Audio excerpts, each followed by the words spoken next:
Hello and welcome to my series of conversations with Stalwarts of Music. Today's episode is being partnered along with Perpetual Buzz Experiences. It's an artist representation company with three very basic but lofty goals. They are the launchpad for musicians, helping them leverage success to produce some of the most memorable experiences for all you music lovers out there. They also help generate funding for social causes and make sure that people have a good time in the process. Be sure to check them out on www.perpetualbuzz.com. We have yet another sponsor, which is Wire Up Music Store, which is one of the finest music retail stores with state of art equipment. Your one stop solution for the best musical gear, ranging from guitars to ukulele to percussive instruments to classical instruments. Do check them out on wireup.india.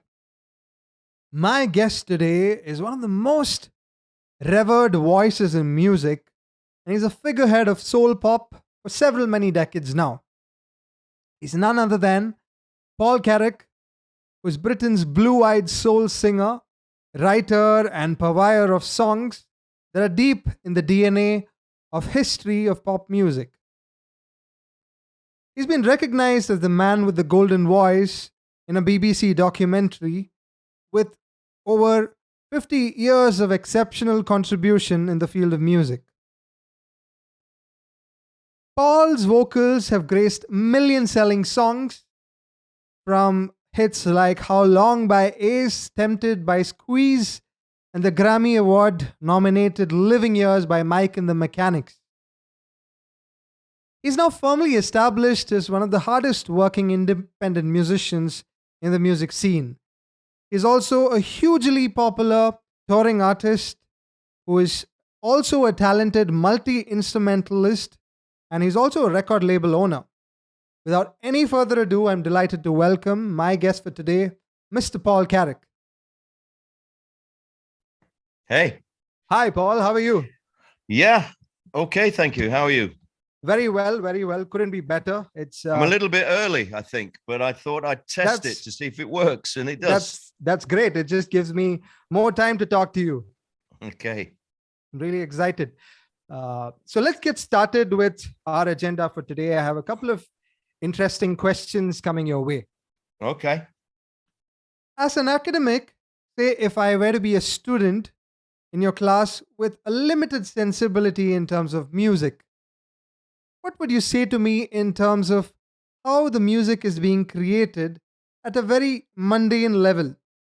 Music is an art form which is a culmination of so many different styles and is very artistic in several ways. I'm asking for you to define what are some of the ways or what are some of the yardsticks or some references that an ordinary human being like me would take to respond to a musical piece. Wow. Start with an easy one, shall we? Go for it. Well, I'm not sure what the answer to that question is. For me, music is quite a natural thing. Fortunately, it's one of the things I'm good at. Fortunately, because I'm not much good at anything else. I think I'm a believer in the genetics of it. You know, my father and his family had a kind of musical gene. And fortunately, I seem to have inherited that somewhat. And I have 4 children, and they all have it to some extent. But one guy in particular seems to be blessed with it more than the others. But yeah, well, as you can tell already, I don't approach music from an intellectual angle at all. To me, right. It's a natural thing. It's as natural as breathing or eating, and it's just something I enjoy.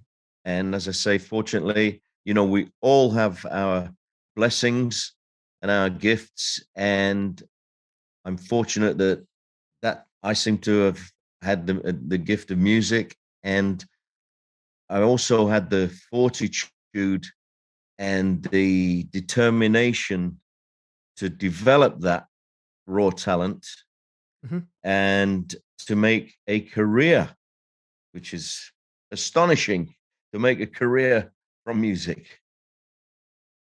Does Lovely. that make any sense? Of course, it does. I have a follow up question to whatever you said. Okay. You've definitely worked really hard to cultivate the career that you have done so for yourself. What was the turning point in your career? I'm sure that there must have been several many, but if you were to like highlight the top moment, which was the turning point in terms of your career, what would that be? Well, as you say, there've been. I don't know if there was a particular turning point, but it's been a unusual career. Hmm. It's followed a very strange path. It wasn't a planned route, and I made some good decisions and some bad decisions. But I just kind of followed my nose, as we say. Um, I started out, with just the ambition to be in a band. I'm totally self-taught. I never had a music lesson. I just wanted to be in a band and to be on the road and playing music. Now, I suppose if you're talking about the first turning point or the first claim to fame, I Hmm. left school at like 15 just to be on the road. We lived very, very hand to mouth, you know. Um, but it was an adventure. It was exciting. I was free. I was doing what I wanted to do. Back in those days, it's a long time ago. It was quite a brave thing to do in many ways because it wasn't normal to try to make a career from music. Not where I came from. I came from a very working class family and city. I come from the city of Sheffield, which back in those days was a very industrial city.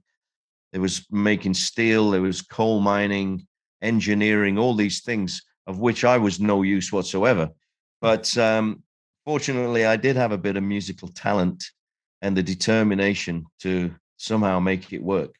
But the first a little bit of success I had from leaving school up until being about 23, I think was to write a song and to sing the song that became, you know, a popular hit.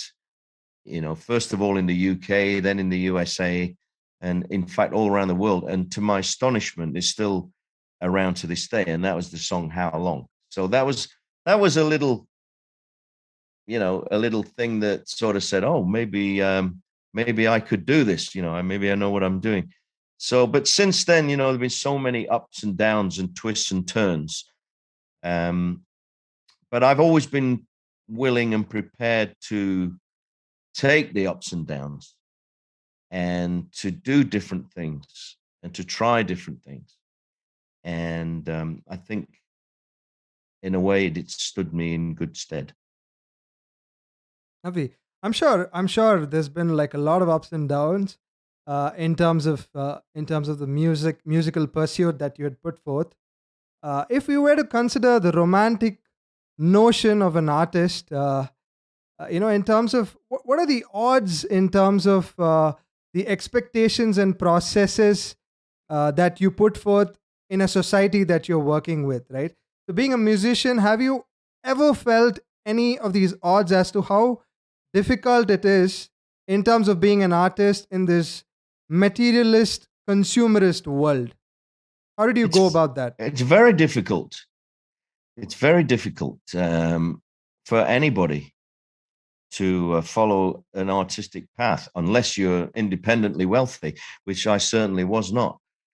But what I did have from my upbringing was a resilience, Hmm. a determination, and honesty. And I didn't feel in any way any entitlement to have a career. I thought I was very fortunate to be doing what I was doing. And I was, as I said before, willing to take the rough with the smooth, and for it to be hard. I didn't expect it to be easy at all. And it certainly wasn't especially in the early days, just physically, we didn't make any money or anything, but we didn't.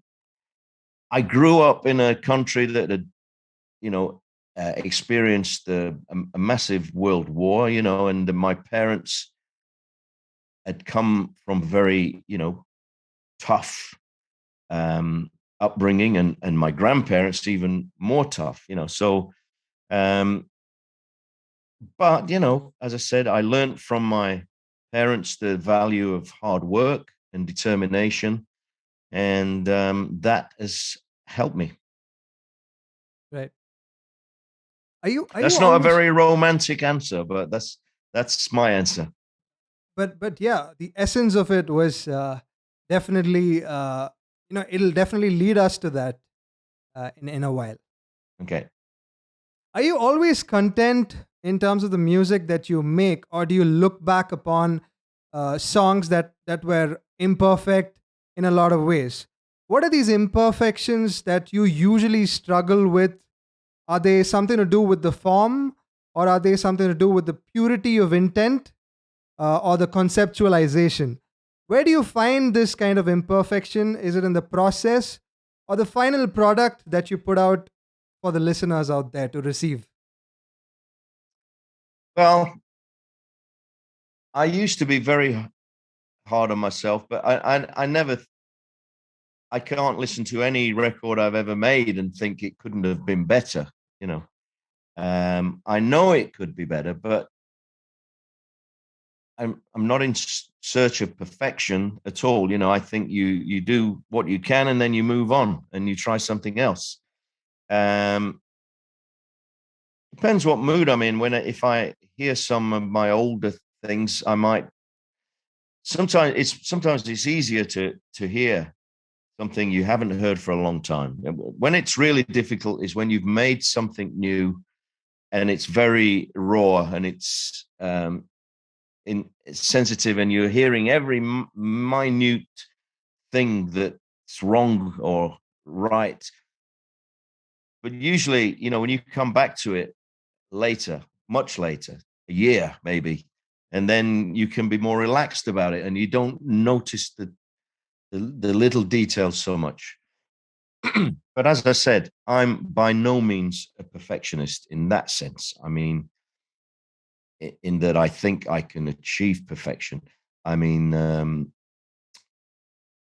I think that'd be futile in my case.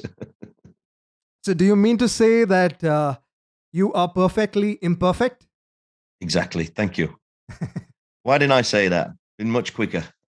Right. So, what aspiration would a musician approaching 72 have to keep making more music? And what would be the best time for him to call it a day? Yeah. Well, obviously, it does occasionally come into my thinking, but I still feel that I could have done better. Going back, following on from your previous question, I always say, if it ended tomorrow, if I was run over by a bus or whatever, I would say I was very, very fortunate to make a career from music and to have raised a family also, which is unusual in this. Um, I would be forever grateful and would get down on my knees, but I would always feel that I could have done more and done better work. And I think that's why I keep going. And I think, I've contributed to a lot of different things as well, and maybe not had, an awful lot of recognition, but I don't think I'm too worried about that, to be honest with you. Um, I would say on balance, I've been very fortunate or blessed or whatever, however you want to look at it. I know a lot of musicians who didn't have any recognition or didn't, it's tough. So, but what keeps me going? I think it's that. I think it's because I still think I'm actually getting better as a musician. But it is always still easy because I've never felt complacent about that. Whenever I do a show, I always feel I have to give 100% and do my absolute best to show what I can do. And as a singer, that's quite a cross to bear because you're always worried about your voice. I mean, I recently had COVID and Oh my no. voice hasn't really come back yet. And I'll be doing some shows next week. So I'm thinking, I'm looking at the clock as it's ticking down and I'm hoping. So that's a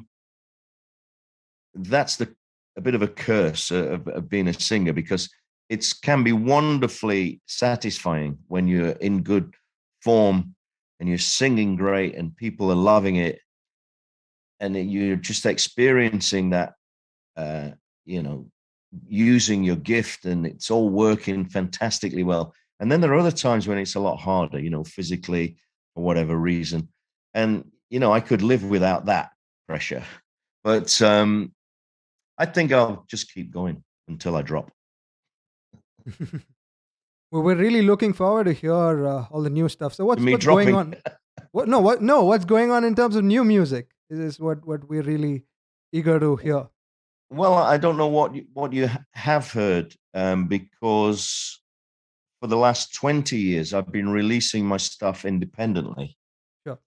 without the benefit of big promotion campaigns or what have you. But I have built a steady catalog of stuff for my own label, Mhm. and some of that is better known in some places than others. I mean, I had a pretty good run actually in the UK, especially Right. with the solo stuff. And so I don't know where you are in terms of what I've been doing for the Mhm. last few years, but I've been putting out a lot of stuff.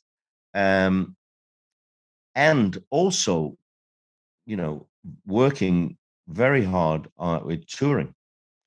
So during lockdown, for example, it's 2020, when Right. we were supposed to be doing a whole world tour with my band, um, I made two albums. I made an album all by myself Mhm. called One on One. Mhm. Did you hear that at all? I did see the live performance at Leeds back in Oh, 2020. okay. Yeah. Yeah. Okay. We streamed that. Yeah. Yeah. But I don't think we did a whole lot of. No, in fact, I think that was before the release of One on One. Right. So if you could look it up. Yeah. It, um, so I made that album, which was one I did everything myself. I wrote the whole thing. I played everything. I recorded it myself, and I also made an album remotely with. It was more of a kind of jazz Mhm. album with a band from Germany. But and also I've been playing, touring consistently with my own band and working in with the Eric Clapton band, playing organ in his band and touring the world, which has been a fantastic experience. So I've not been lazy. See that. So, speaking of audiences, to what level are you able to talk to your audiences and inquire of them as to whether the intention or the idea that you have sought to communicate through your music has actually been received in the right sense, or is it completely off track? How do you get that satisfaction in terms of that intention that you kind of want to communicate in terms of your music and your audience is receiving it? Well, they will receive it how they receive it. I mean, I put it out there. My music is, as I said before, it's not intellectual Right. in any way. It's kind of emotional, I suppose, or soulful is what I like to think about it. And I don't know specifically what the audience gets from it. I hope they are moved or touched, um, and I hope they're uplifted. This seems to be what happens on the gigs because 99 times out of 100, the people are standing up at the end and they've enjoyed music, and that's enough for me. I don't seek any critical acclaim or anything like that. I mean, I'm just going to go out there and sing my heart out, and hope that people do it. And the people that come to my shows are there are a lot of, it's a diverse audience. And I think that's what they get from it. They're not intellectually challenged, Mhm. or they're not necessarily hearing anything innovative, but I think hopefully, as I say, they can be moved. And to me, that's what music's about. Great.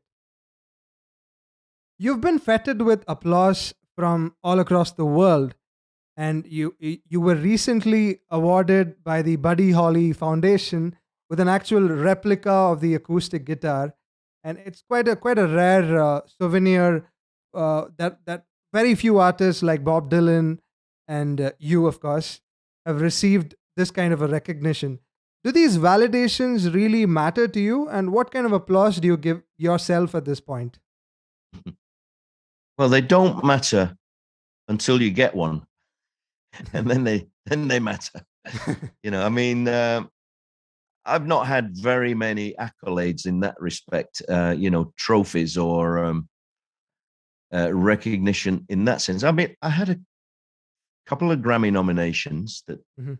didn't quite come through, but and things like that. But that doesn't really bother me at all. But it's nice when you get something at the same time. I mean, it just so happened that the first record I ever bought was a Buddy Holly record, Yep. and maybe I don't know if that was something that the people at Buddy Holly Foundation had heard, or whatever. But I was very delighted to receive one of those guitars. There are a few of them, but as you say, it's a really impressive list of people that's got them. Paul McCartney, um, Elvis Costello. You mentioned Bob Dylan. Um, some really Bruce Springsteen, and so I'm not saying I'm in that same executive club by any means, but I was delighted to receive the guitar. And actually, it's quite a nice guitar. It plays pretty good. You're just being very modest in saying that. Well, I don't think there's anything wrong with being modest. I'm not falsely modest. I'm not.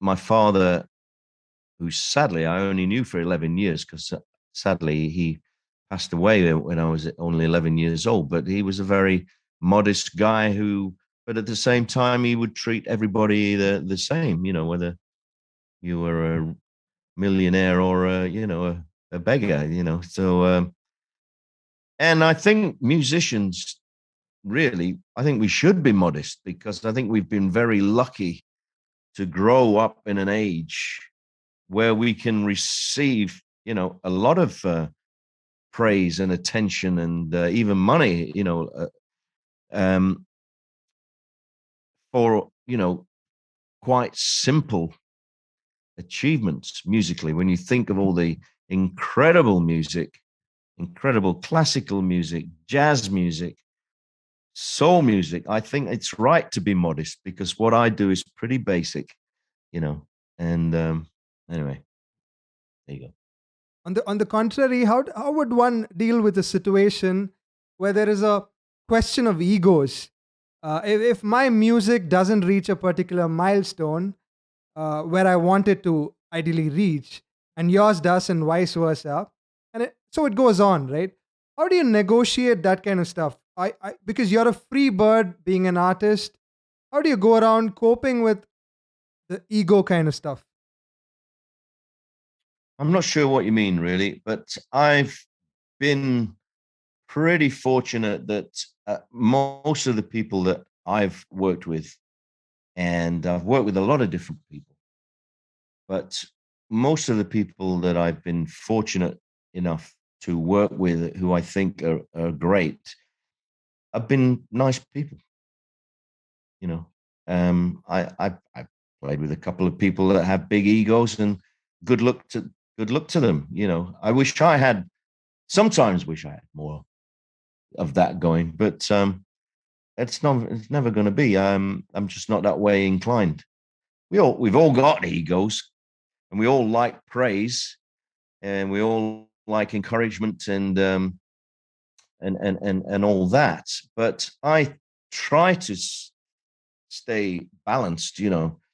Um, in life, as I said, I've also had a family life, which has kept me very down to earth. My upbringing was down to earth.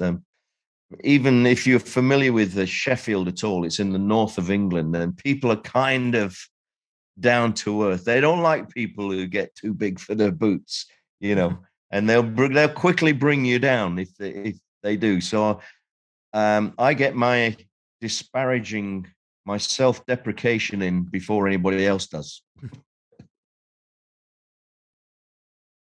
So you've done a great deal of work with the Eagles. You've co-written "Love Will Keep Us Alive" and a song from the album "Long Road Out of Eden." So songwriting has been quite an enduring influence in terms of the work that you've put forth. What is the relationship between the reality that you try to sort of bring out from the inner recesses of your imagination? It definitely does bring a very romantic notion of art. What draws you towards this kind of realism? Oh wow. um, I don't know. I don't think in those kind of terms. I just um, my music, as I keep saying, it's quite simple, really. I think it's from the heart. That's where it comes from.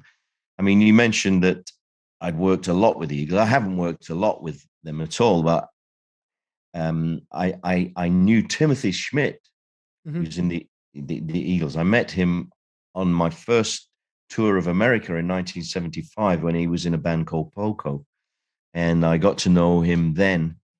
And in the mid 90s, when the Eagles weren't actually functioning, they fallen out for whatever reason. I started to Timothy called me and Don Felder, who was the guitar player in the Eagles, and they wanted to work and do something, and they asked me if I'd be interested in doing, writing songs and making recordings. And I was doing that for a while, which is when the song Love Will Keep Us Alive came about. It's written by a guy called Peter Vale, Jim Capaldi, and myself.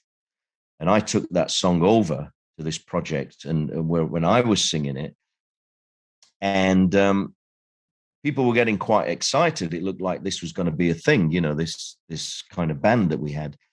But to cut a long story short, actually the Eagles did reform and they got back together. And that was kind of the end of that project, but it wasn't the end of the song because Timothy called me up and said, I need a song to sing on the new Eagles album. And would it be okay for him to sing that song? And we said, of course, of course. But yeah, as I said, my kind of style and where I'm coming from is more about if it's a heartfelt song and it's something I can get behind emotionally. That's what I find is the best kind of vehicle for me. I don't really, my music doesn't translate to sort of intellectual stuff or angry stuff. I guess I'm a lover, not a fighter. I think the music that you put out satisfies your soul and our souls. Okay. Probably the best way to put it. It's one way of putting it. Yeah. A lot of modern music is being manipulated purely electronically, wherein they don't use traditional instrumentation. Have you dabbled into those areas of experimentation, or do you still feel that one's foot in the classical is very crucial? Yeah, I'm not really a fan of I like real music that's played on instruments, that the traditional kind of instruments, and I'm not a musical snob by any stretch, but I've taken advantage of this sort of digital way of recording, which is can be very, very productive way of recording. Mhm. Certainly, if you're trying to do it by yourself, because I can remember I used to do things with the tape machines, and it would very slow because you have to wind back to the beginning and do them. But a lot of modern music kind of leaves me a little cold, and I'm not really up to date with the stuff that's going on. I mean,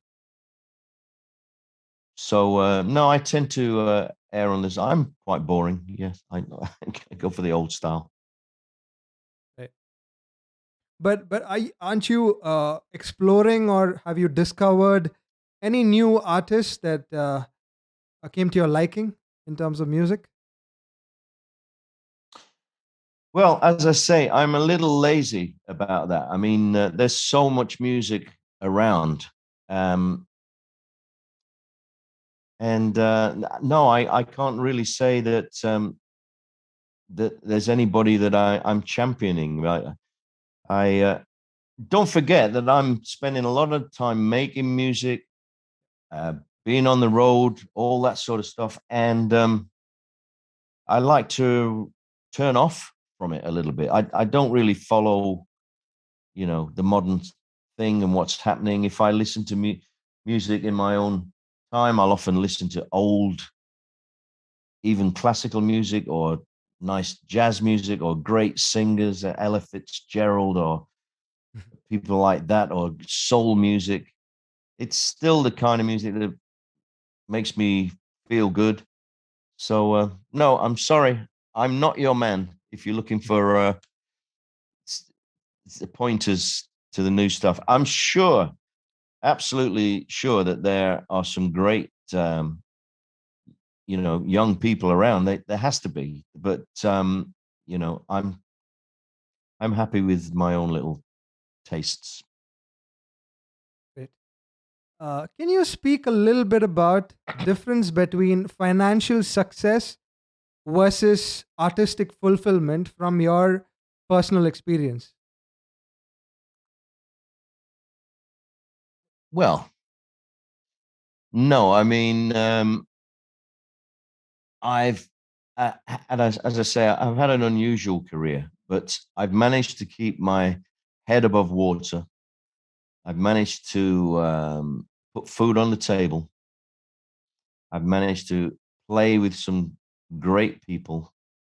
I've managed to even forge my own kind of career. It was never easy. There was always a chance that it might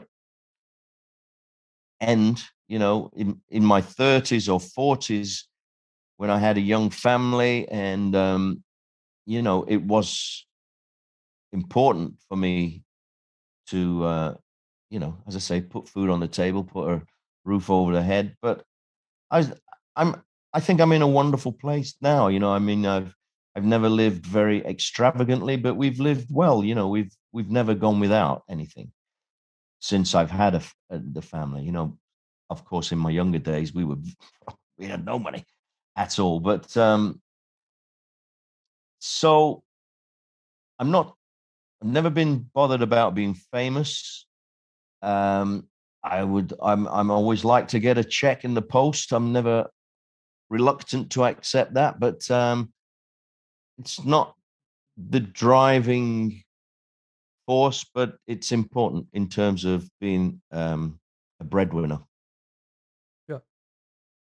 But what would be your advice to the new generation that's planning to take up this as a profession? For someone who's getting started with their musical pursuits, what would you do to guide them in order to, you know, uh, take a viable path in terms of profession? I would say that I don't think I can give any advice to anybody young starting out now because it's different. I mean, yeah, in a lot of ways it's the same, but in so many other ways it's different. I mean, I could probably learn more from the young people and how to get a career moving and all the social media and stuff like that, which I'm not very good with. Mhm. Um, but back in our day, we didn't really have ambitions of being global phenomenon. We just wanted to play and play in small places with happy people. And yeah, at the back of your mind, you would dream of having some success, but it really, in order just to keep it going, um, it's good to have a little bit of success here and there to keep the momentum going. But very difficult to advise younger people now, even in with my own son. I mean, one of my sons who's in my band, Yep. and it's difficult for him and his friends. I mean, he does other things, small things. It always has been difficult, but I would keep my advice to myself because I don't think it would be particularly useful. But the only thing I would say is, look at me. I was a kid from Sheffield. I had no connections. No, I didn't. I knew nobody. I knew nothing. I taught myself. I just kept going and going, and I somehow not made it, but I made a career. So it is possible, but you better be willing to work or be very lucky, I think. Uh, your career has spanned several many decades. You have definitely reached out to several continents. You've really enthralled audiences with your music. Uh, and in terms of this, is there a particular album in which you felt that the artistic vision was there right from the beginning? The second you got together with your fellow set of musicians, there was sheer bliss being made in terms of music. Was there a moment like that? Well, there have been moments. There have been moments. Um, Personally, I don't think I have that one album of my own that I can point to and say, nailed it. I think I've done some good work, but I think it's one of the reasons I keep going and keep trying because you have that strange uh, notion that it might still be there. You might still make it, make that album. So, I mean, to me, it's not, I've never felt complacent. I've never felt I've achieved it. I've done it. I've had, as you say, had moments of course, when things click and they roll and it's just wonderful and the music's just doing it itself without really trying. It's effortless, and they are the moments that musicians live for. But I don't know anybody that has that consistently, all the time. It's always what you're reaching for. Uh, from whatever we've spoken so far, you are someone who works really hard, and I feel music comes out naturally from you, right? Hmm. You do it like very effortlessly in terms of whatever you put across to the receiver's end. So, to what degree does this entire idea come about? Like, to what degree do you get lost in terms of your music, and how do you counterpoint that with being sensitive when you're performing in front of an audience? How do you find that right balance between the two? Wow, I don't know. I don't know. I just do what I do. I just try to enjoy myself now. Enjoy the music. Okay. Um, the less I think about it, the better it is. I think. I'm sorry. All right. That's all right. It was just I just wanted to get your perspective to it. That's I completely mean, it's fine. just Yeah. like as I say, Yeah. when we do a show, for instance, I'm just trying to connect with something, and I don't go into fanciful explanations for this, or where it's coming from, or whatever. I just try and connect with something inside, make something beautiful, and that's what I'm trying to do all the time on the stage. I'm not thinking about impressing anybody, or anything like that, or educating anybody or anything like that. I'm just trying to connect with my soul, and make something that is nice and good to listen to. And I know I said in the past, earlier on, that I'm not particularly innovative in the songwriting or the structure of songs or anything like that. But I think I can be innovative in my expression, and my phrasing. But that's just something that happens, really. Right. So you mean to I'm trying to make myself sound interesting. well, you are definitely interesting. That's why I'm talking to you. uh, Speaking of you know spirituality, right? Or spiritual techniques, do you embody any of that for your personal well-being? No, not really. Okay. Not really. I think I have a kind of belief, but not necessarily a strong faith. I mean, I grew up in a Christian society. Hmm. I went, the schools back then were quite strict. We would have assembly most days. We would sing hymns. We would say our prayers. And whether you think that might be brainwashing or whatever, I think it instilled something in me. I try to be a good person. I try to be empathetic. I try to think of others, as well as myself. But of course, I'm a selfish person as well. But I don't really have any particular techniques, or of meditation or prayer, or I don't attend church. Well, for instance, my wife does. She's more of a practicing Christian than myself. She does go to a small church, and she will pray and all the rest of it. I will pray in times of trouble, but when Just I like think me. it when it when it's going well, I think it's all down to me. But when it's tough, that's when I turn to God. Um, but I don't think it's necessary to understand that. I don't even think we're meant to understand it. It's too massive a concept, you know. So I think I try to be good. I try to be honest. I try to make my music. I think that's what I'm here for. Um, and for me to try and understand the universe or anything like that, it's beyond my scope of intellectual thinking.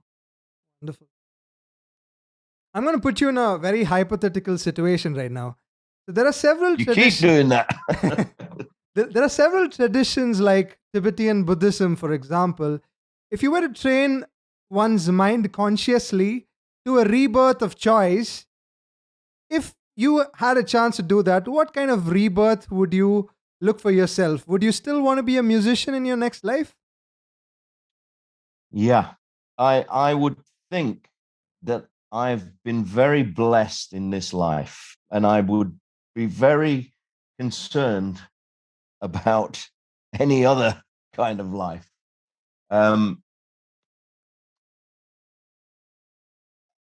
as I said, I had some issues. I mean, when I was young, I lost my father. That was a massive, massive blow Sure. to me, and really made me fearful of fate and how things can turn. You know, and so I've always been sort of on the looking out for something else to happen like that, which is not a great way to live. And I should probably have done something about that before now. But I'm trying to think what the original question was. Oh, a rebirth. Uh-huh. No, it does cross my mind that compared to millions and millions and millions and millions of people, I've been had a very good life so far, and I'm very grateful for it. And I wouldn't want to think what else, how else it could be. Does that make any sense? Of course it does. Good. We have a lot Are of are we live, by the way? yes, we are. So this is live on Instagram. So people on Okay. Instagram can see this as a live stream. However, Okay. we will not be able to see the audiences right here. But from what I can see is there are a lot of people who've tuned in from India and other parts of the world, Oh, that's and interesting. they are very curious to know some very interesting anecdotes in terms of your touring experiences with Mike and the Mechanics and some other noteworthy acts. They'd like to know some very interesting anecdotes that sit at the top of your head. Oh, it's always hard when people do that. Of course, you know I'm not with Mike and the Mechanics now. Yes, yes.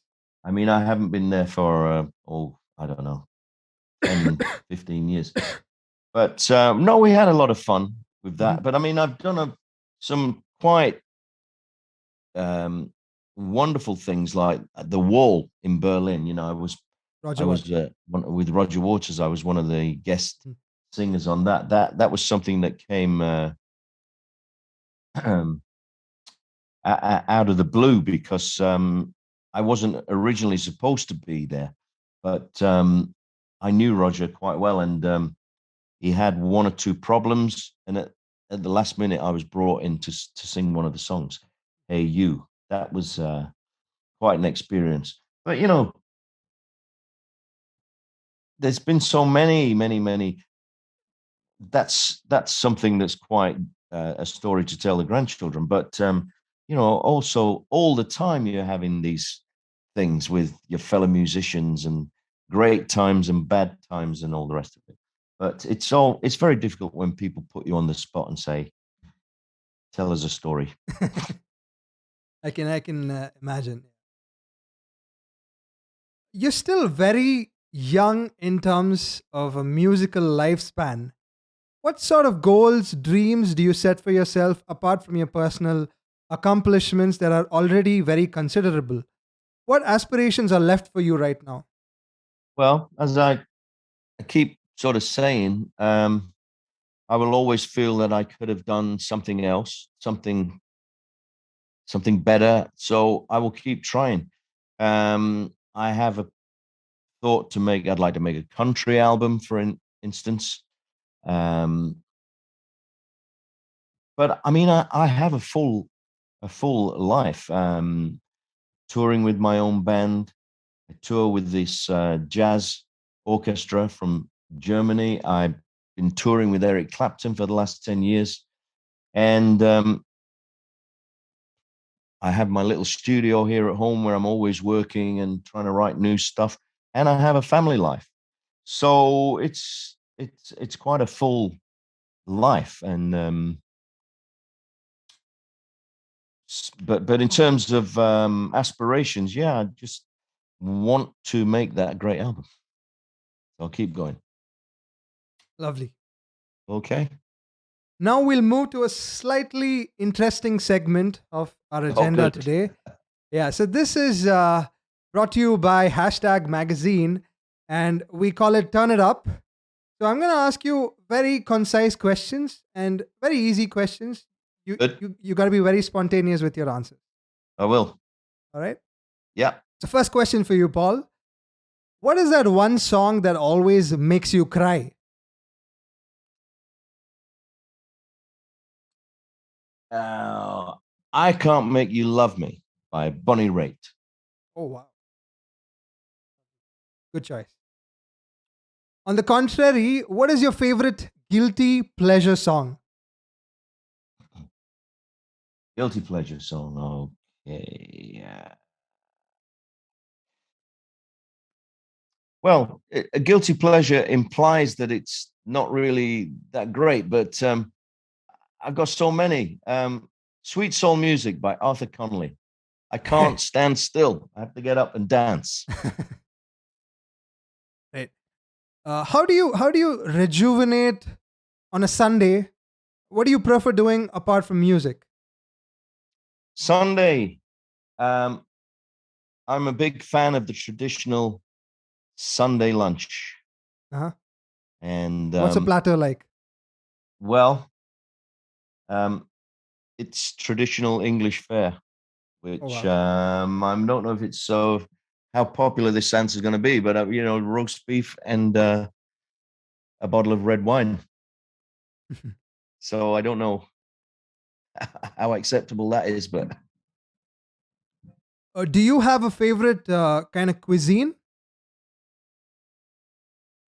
no, but I like all kinds of food, which is funny because when I was a kid, uh, I I didn't like food. I was very very thin, and I had a bit of I guess it was some kind of food phobia that but of course we didn't think of it like that. It was just like, well, he doesn't like to eat. But now I love every kind of food, particularly Italian, um as you can see.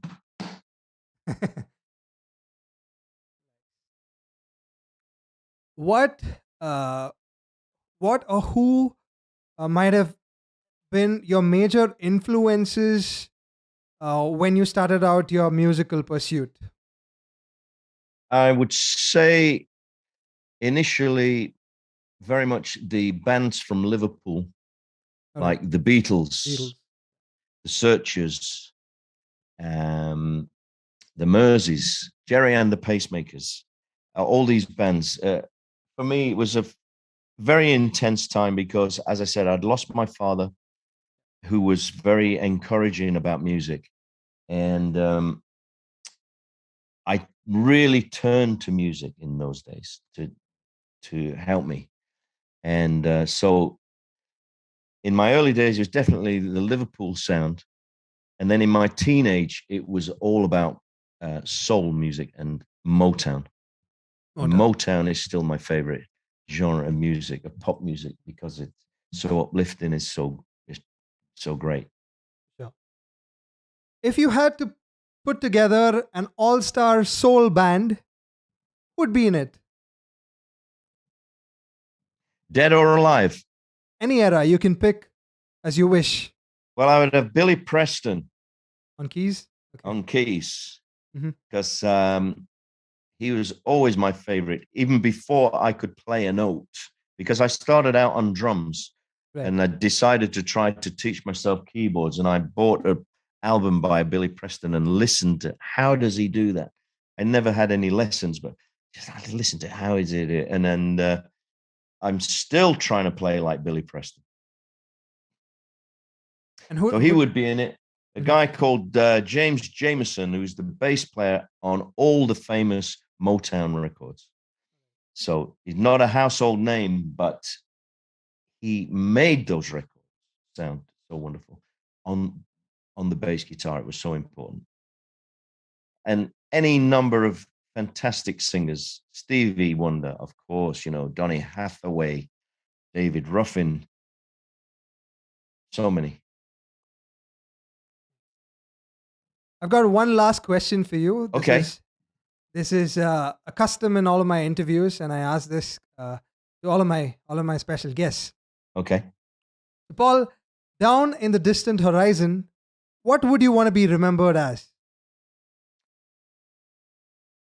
A good father.